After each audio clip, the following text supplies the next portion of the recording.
Racist boss refuses to hire any African people, then fires me. So I make him lose $100,000. Here's what happened. Subscribe to Am I the Jerk on YouTube and hit the bell for notifications.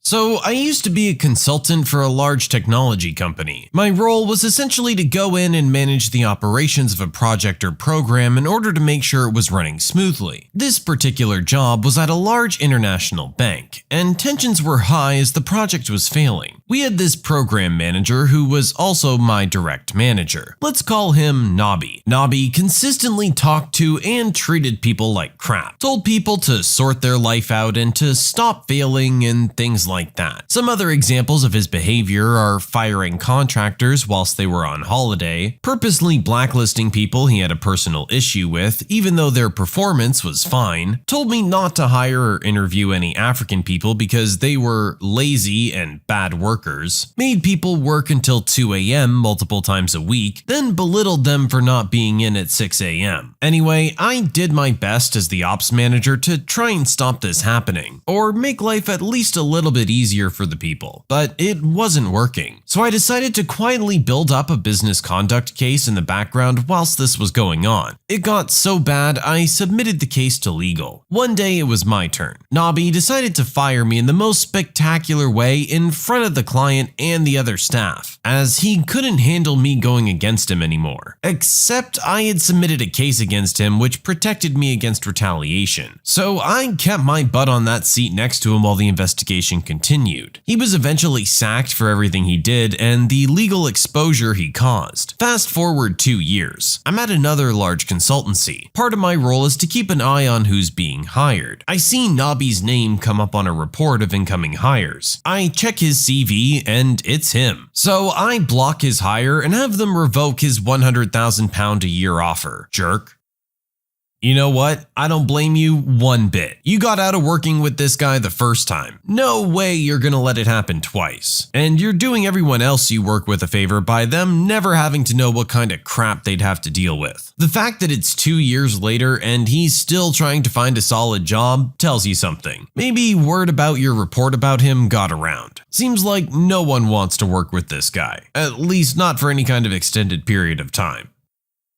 Entitled lady ruins a good thing for her and all her coworkers. So for background, I worked at a high-end mall, specifically outrageously priced loose leaf tea. I met the owners of the business through my old basketball coach. She married an aspiring businessman who got rich because of his smart investments. Well, one of these investments was this tea shop. This will be important later. We sold a variety of the best quality loose leaf tea from around the world. Although it was mainly just retail, we also made drinks about $5 to $8 depending on the sizes of the cup. Part of our marketing is going by other stores and offering them free tea. Since we had a lot of leftovers from the samples we used that day, towards the end of the day, we'd transfer them in cups and give them out for free to our neighboring stores. This gave us more customers and the employees are usually very grateful, except this one rude lady. We'll just call her RL. She worked at one of the big stores. She struts in one day and began to complain how her department never got the tea. She rambles on and on about how they always get it every Tuesday. She doesn't understand why it's so hard for us to be consistent. I know you guys always bring us tea, but we didn't get it today. Yeah, those were just a courtesy from the owner. I know, so why didn't you bring us tea today? I don't understand why that's so hard to do. It's just tea. Ma'am, these teas are actually about $12 per 2 ounces. They're not cheap, and we're not allowed to just give them out for free. Well, I know the owner. She gives me free teas. I want to speak to the manager. You don't know anything. We pay for these teas at the end of the month, and I don't see why you're breaking that contract. Actually, I am the manager. I know everything that happens with this store. We do not sign those types of contracts. We give out free tea as a courtesy. It's not mandatory. And from now on, I think it's in our best interest to no longer give your store free tea. It's at this moment that she realizes she's ruined it for everyone. You can't do that. I know the owner. My old coach actually was in the back at this time since her daughter usually goes to the classes and events held at Microsoft. She slides the door open and walks out out to look the rude lady in the eyes. Finally, a grown-up. Can you tell this kid to stop impersonating a manager and being so rude? Coach, actually, that's my store manager, and I've never met you before in my life. I think it's best for you to leave. I later on had to relay what happened to my other coworkers, and they couldn't stop laughing. I guess me looking like a teenager doesn't make me look credible as a manager. That was honestly one of the reasons why we stopped giving tea out for free. Jerks got too demanding. Why do entitled people have to go and ruin a good thing? People are being nice to their neighbors and giving you free tea, and you're gonna turn around and start being all demanding? Why can't you just be grateful for what you're being given out of the goodness of someone else's heart? And now, because you couldn't just take what was given to you, you've gone and ruined a good thing for everyone else you work with. I don't understand how it has to come to that point for you to realize that you were being the jerk in this situation. Some people just don't get it till it's too late.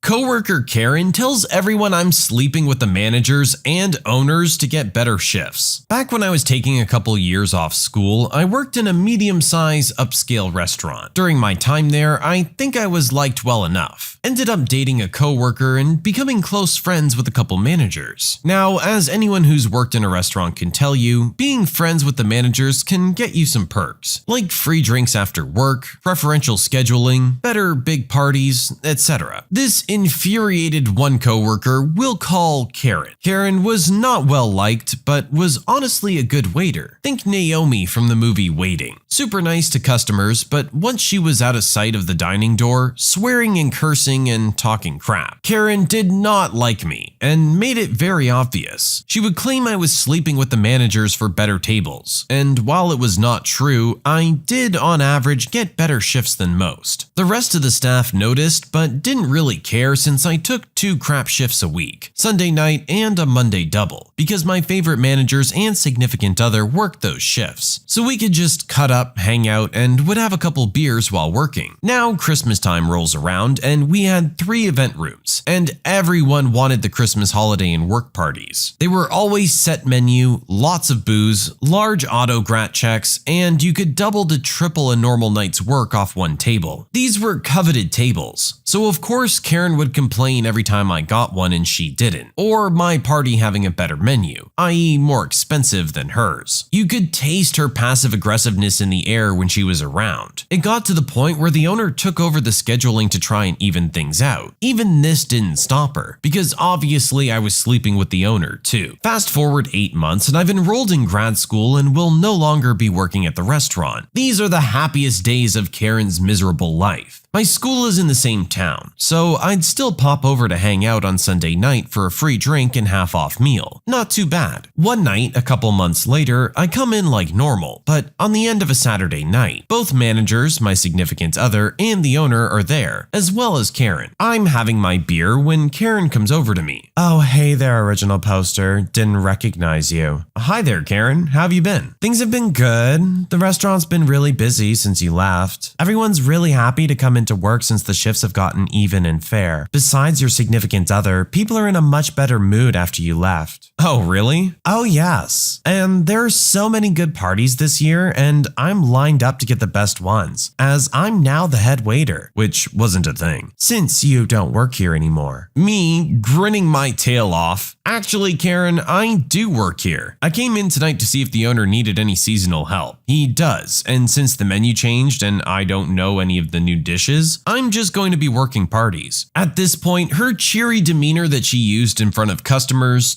changes, and she goes fuming off to talk to the owner. I sit back and enjoyed my beer that much more. It was true. I told the owner I could work until school started or the holiday rush died. Since he was short-staffed and wouldn't have to train me on the basics, I started right away and picked up some very nice holiday cash. Luckily, I was never scheduled to work a party with that jerk. You know, a lot of the time being a nice, friendly person goes a long way in the workforce. People are more likely to give you what you want and work with you if you're nice and friendly and easy to get along with. You can be one of the best workers they have, but if you're not a likable person, a lot of the time someone else will still get better treatment than you. This seems to be a lesson that our Karen of this story has not learned. I could understand, given this, why our Karen didn't really like our original poster, but at the end of the day, it's something that she needs to work on and change. Our original poster didn't do anything wrong.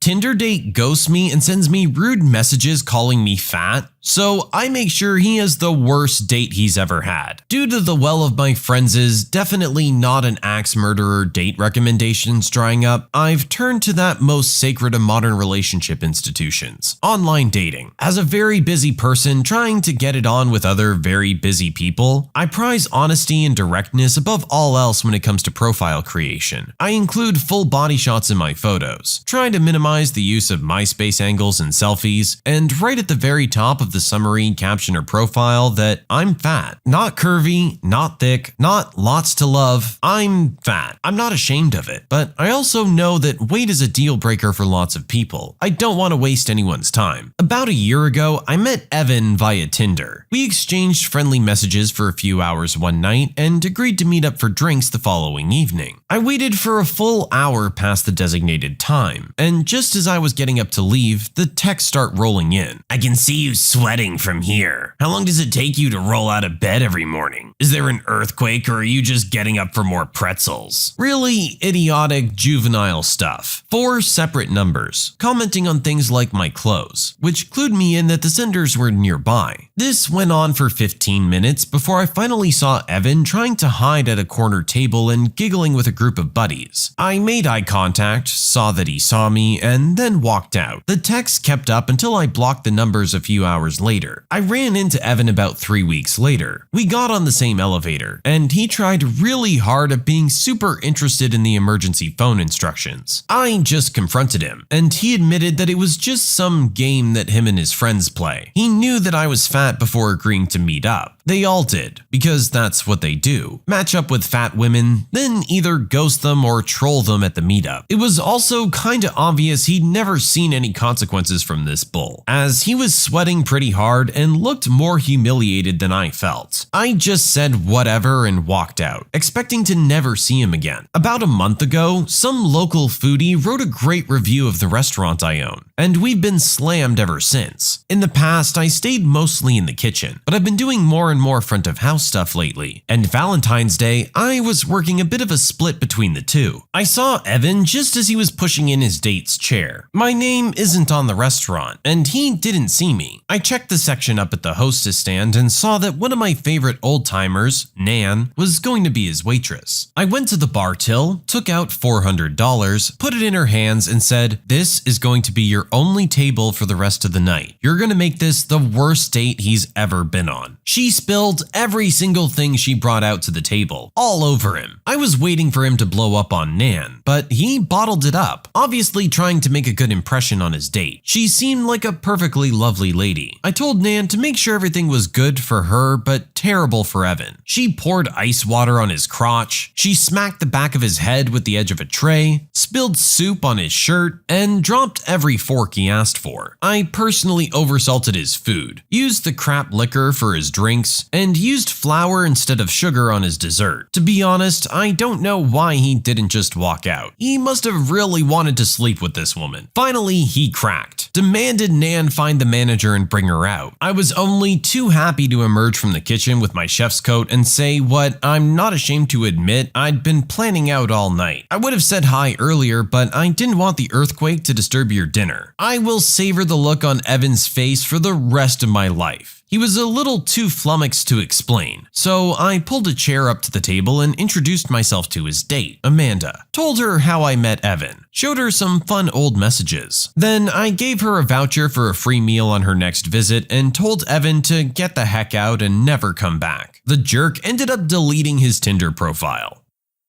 That's a horrible thing to do to people for fun. Like the original poster said, clearly he never had to suffer any kind of consequences from this, cause I doubt he's gonna be doing it anymore after this encounter. But seriously, it takes a group of pretty heartless people to do something like that to someone in the first place. I don't know who you have to be to laugh at someone else's pain, but you're pretty low on the totem pole, much lower than you think the person you're making fun of is. Luckily, our original poster was given the perfect opportunity to strike back, and good on her for taking it. Hopefully this guy did finally learn a lesson regarding all this and will treat people with a little more respect in the future. That might be a little too much to hope for, but let's try and wish the best for people still.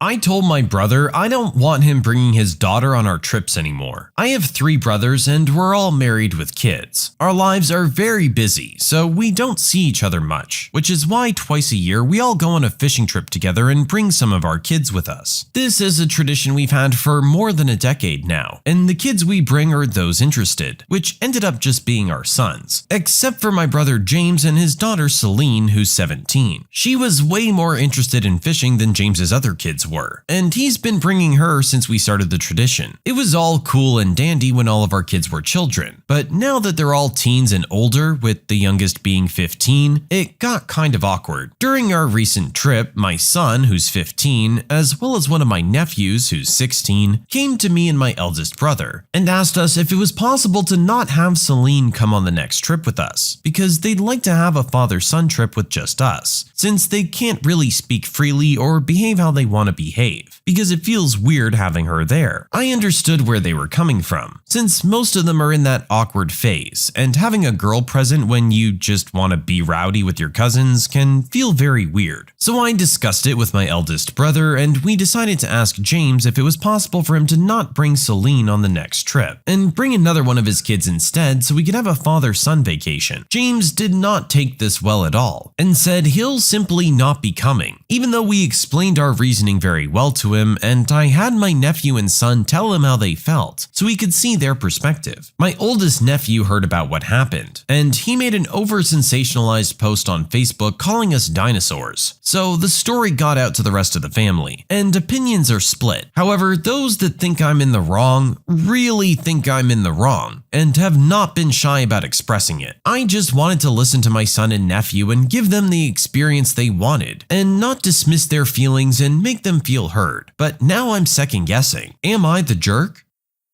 To me, this one's pretty cut and dry. You're acknowledging your sons and nephews' feelings, but completely disregarding your niece's, all because she's a girl? Do you see the problem here? She's the only kid of his that actually has an interest in coming fishing, and you're gonna leave her out because of her gender. There's nothing stopping the boys from doing whatever they want. As long as they're not waving their privates about, I don't see what the issue is with her being there. And even if she wasn't there, I'm sure you don't really want them doing that. The proper way to handle this would be to talk to your son and nephew and explain that just because she's here doesn't change anything. Instead, you've acknowledged what they're saying and reinforced it, that her being there is a problem or not right for some reason. The whole situation is just totally unfair to her. I'm sorry, you're all being jerks.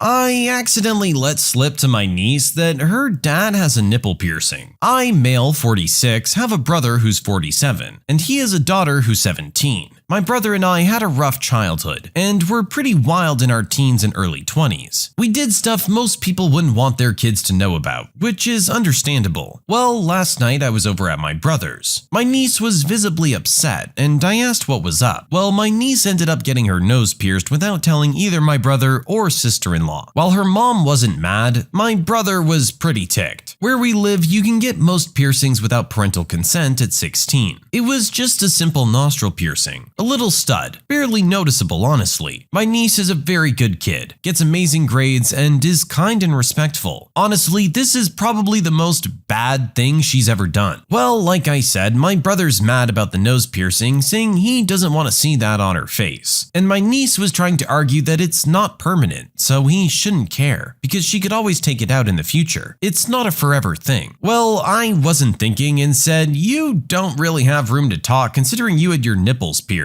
My niece's mouth dropped and said that just makes him a hypocrite for getting upset she has her nose pierced. My brother said I'm the biggest jerk for outing him to his daughter, saying something that he didn't want her to know about. I wasn't really thinking, and just said it because that's what I was personally thinking. Now my brother isn't talking to me, so am I the jerk?